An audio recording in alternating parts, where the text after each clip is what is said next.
My mom and my mother-in-law threw me a surprise baby shower on Sunday and invited all of my family and most of my friends who are in my hometown.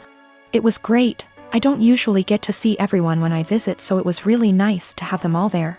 My sister is also pregnant. She is 34 weeks and I am 36 weeks. My mom and I have been planning her baby shower with her that will be 2 weeks from now. At the shower, everyone kept complimenting me on how tiny I am and how good I look, and I could see my sister was getting really jealous. It was really upsetting her, so I tried to change the topic, but after the first little bit she retreated to a table in the corner, with her friend looking incredibly angry. I tried to ignore it and we started playing shower games. Later, her friend asked if any of us knew where she was since she hadn't seen her in a while. Everyone was extremely worried because she wasn't answering her phone, and we thought she could have gone into labor or fallen or something terrible. The shower was in a party room at an arena, so it's a huge building, and everyone there, 70 of us, began searching the entire place up and down looking for her. Many people got into their cars to drive around the area and the different routes to the hospital to see if they saw her car. We also called her husband to see if he had heard from her, and he left work to help look. My other sister found her sulking inside a Timmy's. She refused to come back to the shower because she was upset that she wasn't getting any attention and everyone was fawning over me.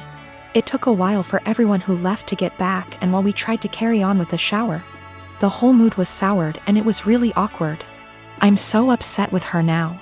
I suspect once the baby comes I won't go down to my hometown as much, and I won't get to see many of those people as often as I did before. So that was my last chance to get together with everyone before the baby. It's not even the first time she's done something like this. At my wedding she complained to anyone who was willing to listen about how my husband is very touchy-feely with me. And now whenever he touches me in any way in front of her, she'll grumble and roll her eyes like she is upset that he is attracted to me, or something. He dropped me off at the shower, and when we were talking to friends he was standing behind me holding my belly, and she said, "That's disgusting," and made a gagging noise. She also won't show up to something unless someone has called her to ask where she is and tell her we're waiting for her. It's a little game that she likes to play. I don't know what her problem is, but I'm so sick of it. She hasn't spoken to me since the incident and won't return my calls or texts, but I think she owes me an apology. If she can't apologize, I don't think I want to continue to plan and pay for her baby shower. Is that fair? My mom and my aunt think I just need to try to move past it because that's just how she is. My husband feels differently, and he thinks I should stop doing anything for her because she continuously disrespects us and our marriage. My fiancé and I moved in together shortly before we got engaged. Before we did, we discussed how we'd split the housework and bills. 50/50 down the middle with some wiggle room for when the other needs help. When we moved, it was into her parents' 2-story garage that they converted into basically an apartment. They offered a low rent, $700 total, and pitch in for the electric and internet so we could save money for our own place and wedding. My fiancé earns more than me, and that's cool. I'm proud of her. Before we moved in together, it always seemed like she was living paycheck to paycheck, and I chalked it up to the apartment she had prior having insane high rent. She stuck to the 50/50 arrangement at first concerning bills, but she missed often and I had to remind her about it. Post-engagement, she's back to living paycheck to paycheck, either missing or very late with her part of the rent monthly. The 2 utilities we pay, groceries, late with her car payment. Her parents have talked to me multiple times about rent, and I've covered her missing portion to get us caught up. And then try talking to her. It always turns into her saying we should just move if her parents are going to hound us. I told her we're lucky it's her parents because anywhere else would have kicked our asses out. On top of that, I pay my own bills, do about 65% housework, arrange and pay for most of our dates and vacations. Gifts for her, pay most towards our pets. I've suggested a financial coach, but what kicks me is whenever we're around others. She boasts about being the breadwinner since she earns more. Goes on about the stresses of being the main source of income, all the hours she has to work to pay all our bills. I was letting it slide until few days ago we were at a get-together. She and her sister started up again about her being the breadwinner. Her sister said something to the effect of her ex-boyfriend had a hard time being with someone who earned more, and my fiancé went, "Good thing OP doesn't mind me bringing home the pay." I told her just because she earns more doesn't make her the breadwinner when she blows it all on herself and I'm paying most the bills. She's embarrassed now and keeps saying I made her look bad and got her in trouble with her parents, because they want to see what she spends her money on each month, but I don't think I did anything wrong.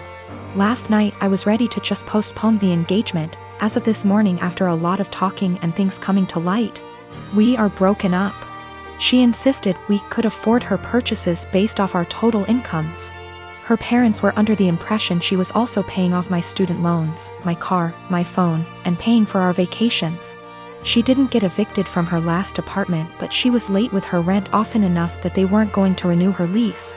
So she didn't suggest us moving to a bigger apartment at her building. Biggest nope, I'm out. The monthly take-home amount she told me was what she earned before wage garnishment kicked in addition to mass debt. She's been doing some online stuff to make up for the money she loses due to that. I got the ring back. My sister is severely autistic. She requires attention almost 24/7 and cannot be left alone. She is nonverbal and cannot take care of herself at all. Despite the fact that she is only 12, she is extremely destructive and violent and destroys anything she gets her hands on. I hate her. That should be wrong to say, but it doesn't feel like it. I was only 6 years old when she was born, and since then I've never solely had my parents' attention. Even since I can remember, the world has revolved around her. I was moved out of my room into the basement at 7 because she needed to be in the room next to my parents. All of my toys as a child were destroyed by her, and my parents simply ignored me when I complained. Even when I was 14 and she destroyed a Mac my school gave me, I was in the wrong. Along with this, I am expected to take care of her and drop everything I do for her. I can never make plans with friend because my parents expect me to be there if they need me to take care of her. Even when I do somehow get time to myself, I am required to leave if they need me. If I do not, then I am punished. The recent example of this is when I went to see the new Spider-Man movie and was grounded because I turned my phone off in the theater. It seems as if I am nothing more than a slave to them, and anything involving her simply overshadows me. This last week I was chosen to give a speech at a school event. I was so excited, and my parents promised to be there, but they never showed and claimed it was because of my sister. Anytime anything like this happens for me, they are too busy with her. I've held this in for so long, and it finally spilled out today. While talking about colleges with my father, he joked that I should get a degree that pays well so when they're gone I can take care of my sister. I don't know why, but this caused me to break down. I cried and screamed about how it's always about her. I'm nothing more than a caretaker to them, that they always make it about her, and that I'm expected to be her slave for the rest of my life. I've locked myself in my room since then, and my parents have not come to check on me. It's not her fault that she was born the way she is. My parents came to talk to me a while after my breakdown, but I was unable to bring myself to talk to them and only cried and asked them to leave. They have made arrangements with my grandfather for me to stay with him for the time being, and am getting ready to go to his house. My parents want to talk to me, but we have decided it's best I leave for now to have some space and time to collect myself. We will be sitting down and talking later this week about this issue. My son's dad is going through some financial issues at the moment and struggling to make ends meet, and I try to be understanding. I try my best to give my son nice things. Now his nice clothes are reserved for going out. If he wants to play, that's fine, but he can go and play clothes. I do not want him playing in those clothes, and I sent him over there with a bag of causal clothes. We go to mass every Sunday and I have him dressed nicely. Now during mass I gave him to my ex because at that point it is now his week to stay with Alex. However, every single time, Alex will come back to me and his clothes will be wrecked, whether it's played in dirt, ripped. The buttons are off, the jeans are stained or ripped as well. I've thrown out multiple shoes because my ex will not have him change into the play clothes that I sent him in and just let him play in the nice clothes. I do not have him like this all the time. I don't have him dressed dressy or in his nice clothes all the time, just when we're going to something important. Most of the time he's in stuff that he can play in, and comfortable clothes. It's not like I have him in that all the time to where I'm always stopping playtime to change. At this point I'm so over the nice clothes being ruined because he refuses to dress him and play clothes for whatever reason. So before mass ends I will have my son take off the nice clothes and dress in casual clothes. I've been doing this for about 2 months now, and it has helped my bank account a lot to not have to spend a fortune whenever they get wrecked. I'll also point out that I tell him this multiple times, every single time he brings him back with nice clothes being ruined. I will send him a message reminding him to please put him in play clothes before he plays in the mud or the park, etc. However, lately my ex has been very upset that I'm not sending him in nice clothes. I told him that I used to, but he kept on ruining them for whatever reason, and I don't want them ruined. He's saying that I'm flaunting in his face that he's broke right now and can't afford to buy him such nice clothes. That is not at all the case. I said that that is his own insecurity talking because I have never ever done that, and I'm giving him multiple chances. I'd even be fine if he at least washed them to the point where they weren't unwashable and stained. However, he keeps saying that I am rubbing in his face that he can't buy him nice clothes right now. He needs those clothes whenever they go out to somewhere nice, and I'm being an asshole to him because he lets his kid play, and I don't want him to enjoy his time with his son, and they're just clothes.